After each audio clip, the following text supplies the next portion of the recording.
పిచ్చోడి చేతిలో రాయి అనే సామెతగా ఉంది భద్రాద్రి కొత్తగూడెం జిల్లా పాల్వంచ రూరల్ పోలీసుల పనితీరు.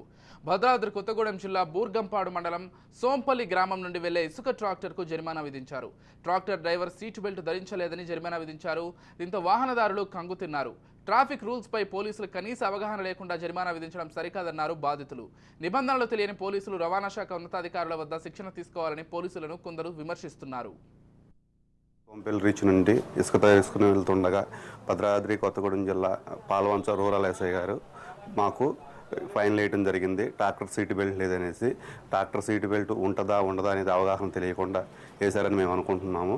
మేము షోరూమ్కి ఫోన్ చేసి అడగంగా షోరూమ్ వాళ్ళు ట్రాక్టర్ సీట్ బెల్ట్ ఉండదని చెప్పారు. మాకు తెలియలేదు. ఇలా మరి ఫైన్ వేసినందుకు మాకు అలా అనేది అర్థం కాలేదు. దాని గురించి మేము స్పందించాలని కోరుతున్నాం.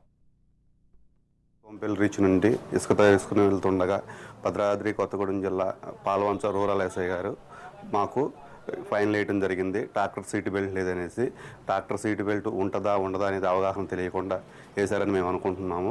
మేము షోరూమ్కి ఫోన్ చేసి అడగంగా షోరూమ్ వాళ్ళు ట్రాక్టర్ సీట్ బెల్ట్ ఉండదని చెప్పారు. మాకు తెలియలేదు. ఇలా మరి ఫైన్ వేసినందుకు మాకు అలా అనేది అర్థం కాలేదు. దాని గురించి మేము స్పందించాలని కోరుతున్నాం.